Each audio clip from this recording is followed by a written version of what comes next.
దగ్గర ఏంది ధర్నా అసలుకి చికెన్ షాపులు బంద్ చేయడం కారణం ఏంటి?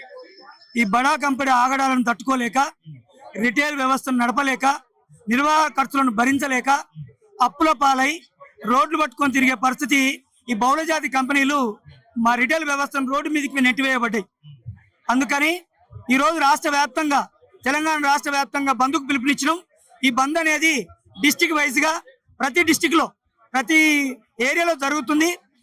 దీనికి జంట నగరాలలో మాత్రం, తెలంగాణలో హైదరాబాద్లో జంట నగరాలలో ఇందిరా పార్క్ పరిధిలో ధర్నా చౌక్ దగ్గర ధర్నా చేయడానికి గల కారణాలు ఏంటి అంటే, మాకు సరైన మార్జిన్ 20 సంవత్సరాల నుంచి అదే మార్జిన్ ఇస్తారు, పోషణ ఖర్చులు ఇబ్బందిగా ఉన్నాయి అని చెప్పి పలుమార్లు వెంకాప్ కంపెనీకి పోయి ప్రశ్నించి, సార్ మాకు వెళ్ళే పరిస్థితి లేదు, మేము కొనసాగించలేకపోతున్నాం రిటైల్ వ్యవస్థను, దయచేసి మాకు 10 రూపాయలు పెంచండి అని మేము అడిగితే, మాకున్న మార్జిన్లనే ఇంకొక 10 రూపాయలు కోత పెట్టి ఉన్న మార్జిన్ తగ్గించి మమ్మల్ని ఆర్థిక పరిస్థితికి నెట్టివేయబడుతున్నాం. కాబట్టి కడుపు మండి ఈరోజు రిటైల్ వ్యవస్థ 50,000 చికెన్ సెంటర్లంతా రోడ్లు పట్టుకొని తిరిగే పరిస్థితికి వచ్చినాయి. అందుకని దయచేసి ఈ బంద్కు మీరు బహుళజాతి కంపెనీలు ఏవైతే రేటు నిర్వహిస్తున్నాయో ఆ రేటు మీరు మమ్మల్ని పిలిచి మాట్లాడి మాకు సరైన రేటును ప్రకటించేంత వరకు ఈ బంద్ ఇలాగనే కొనసాగుతుందని చెప్పేసి ఈ సభాముఖంగా మీ అందరికి తెలియజేస్తాం. బంద్ ఇప్పుడు 1వ తారీఖు నుంచి జరుగుతుంది అంటే ఎన్ని రోజుల వరకు సాగుతుందని? ఎన్ని రోజులని చెప్పడానికి వీల్లేదు సార్. ఈ ధర్నా మాత్రమే ఈ ఒక్క రోజు, తర్వాత కంటిన్యూషన్ గా ప్రతి షాపు బంద్ ఉండాలని చెప్పేసి పిలుపునిచ్చినాం. ఎండింగ్ అనేది లేదు, మొదలు మాత్రమే 1వ తారీఖు అని పిలుపునిచ్చినాం. మమ్మల్ని పిలిచి ఏ కంపెనీలు అయితే మమ్మల్ని శాసిస్తున్నాయో, ఏ కంపెనీలు అయితే తుగులక పాలన చేస్తున్నాయో ఆ కంపెనీలు మమ్మల్ని పిలిచి మీకు సరైన మార్జిన్ ఇస్తున్నామని చెప్తే తప్ప ఈ విరమించుకునేది లేదు అని చెప్పేసి చెప్తున్నా.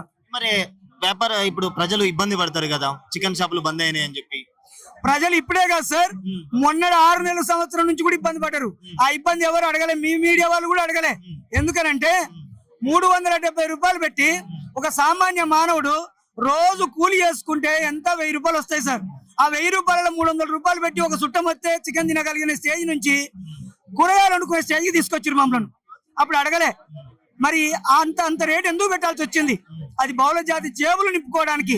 బహుళజాతి కంపెనీలు ఒక షేర్ల మార్కెట్ లాగా చేసి వాళ్ళ కంపెనీలో ఉన్న షేర్లను చైనా మార్కెట్కి అమ్మడం, చైనా మార్కెట్కి అమ్మిన తర్వాత ఆ అమ్మిన వాళ్ళను సాటిస్ఫై చేయడం కోసం, వాళ్ళ జేబులు నింపడం కోసం నా తెలంగాణ, నా జంట నగరాల ప్రజలను జేబులకు చిల్లులు పడే విధంగా పైసలు దోచుకొని బడాబాబులు అమ్ముకున్న షేర్ల వాళ్ళ జేబులు నింపడానికి, ఆ షేర్లు ఊడడానికి, వాళ్ళు బాగుండడం కోసం 350, 370 రూపాయల చికెన్ రేట్ని పెట్టి నా సామాన్య మానవుడు తినకుండా నడ్డి విరిచే ప్రయత్నం చేస్తున్నారు వీళ్ళు బడా కంపెనీలు. ఇకనైనా ఒక ప్రొడక్షన్ కాస్ట్ వచ్చి, ఒక చిక్కు వాల్యూ వచ్చి, ఒక పిల్లని పెంచడానికి 90 రూపాయల లోపు పడుతుంది. మీకు 90 రూపాయల పర్ కిలో లోపు పడుతుంటే దాన్ని 350 రూపాయల దాకా అమ్మే పరిస్థితి వచ్చింది. మీకు 90 రూపాయల పైసలు ఎవరి జేబులోకి పోతున్నాయి? 90 రూపాయల ఖర్చు మీకు వస్తే దాంట్లో ఒక్క 10 రూపాయలు నా అన్నలకు ట్రేడర్స్ ఉంటారు మిడిల్లో, ట్రేడర్స్ కి 10 రూపాయలు ఇవ్వడానికి కూడా మీకు మనసు ఒప్పుతలే. 4 రూపాయలతోటి వాళ్ళు దందలు చేస్తారు. చిన్న ట్రేడర్స్ చెయ్యలేక, పెట్టిన పైసలు వసూలు చేసుకోలేక పుస్తల తాళ్ళు అమ్ముకొని బంగారం తీసుకుపోయి గిరి పెట్టుకొని వాళ్ళు ట్రేడింగ్ చేస్తారు బయట.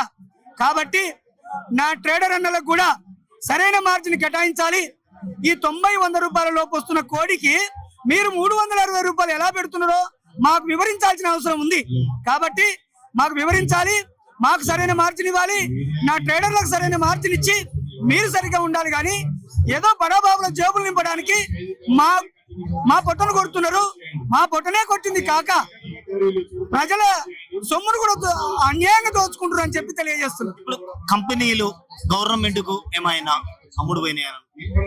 కంపెనీలు గవర్నమెంట్ కు అమ్ముడు పోయినాయని నాకు అని చెప్పలేము సార్. మనము గవర్నమెంట్ కు కంపెనీలకు ఎప్పుడు టైఅప్ ఉంటది, ఇదంతా అనుసంధానమే. మనకు ఏ దానికైనా గవర్నమెంట్ తోటి పని ఉంటది. కాబట్టి గవర్నమెంట్ ప్రతిదీ కూడా ఫార్మర్లకు కరెంటు ఫ్రీ, ప్రతి ఇచ్చే దాంట్లో సబ్సిడీ ఫ్రీ, అన్ని కోట్ల లక్షలలో వాళ్లకు కంపెనీలకే దోచిపెడుతున్నాయి. ఒక ఫార్మర్ ను బతకనివ్వలే మీరు, ఒక రిటైలర్ ను బతకనియలే మీరు, ఒక ట్రేడర్ ను బతకనియలే మీరు. ట్రేడింగ్ చేస్తే ట్రేడింగ్ దాంట్లోకి వచ్చారు, రిటైల్ చేస్తే కంపెనీ అవుట్లెట్ పెట్టేసారు.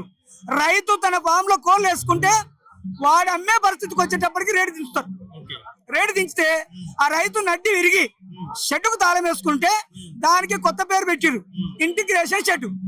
అంటే ఒక రైతు వాడు తన పొలానికి వాడు వాచ్మెన్ తయారు చేసిరు.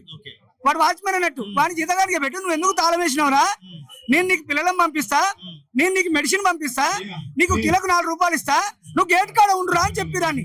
దాని పేరు ఇంటిగ్రేషన్ షెడ్లు. అది తీసుకొచ్చింది మీరే కదా. అందుకని దయచేసి కడుపు చింపుకుంటే కాళ్ళ మీద పడితే మీ చరిత్ర ఏందో మాకు తెలుసు, మా చరిత్ర ఏందో మీకు తెలుసు. ఇద్దరం కలిసి రోడ్డు ఎక్కితే వ్యాపారం ఆగమైంది. దయచేసి బడా కంపెనీలకు ఒకటే విజ్ఞప్తి చేస్తున్నా, ఈ బంద్ను ఈ రోజు కొనసాగుతుంది, ఇంకా ఎక్కడి దాకా తీసుకెళ్తామో తెలియదు. ఎందుకు అనంటే మేము తెగించి రోడ్డు మీదకి వచ్చినాం, ఇంకెంతవరకు తీసుకుపోతామో తెలియదు. మమ్మల్ని పిలిచి మా అందరు మీటింగ్ పెట్టి సరైన మార్జిన్ కేటాయించి సిస్టాన్ని సెట్ చేస్తే తప్ప ఈ బంద్ ఆగదని తెలియజేస్తుంది. Thank you so much.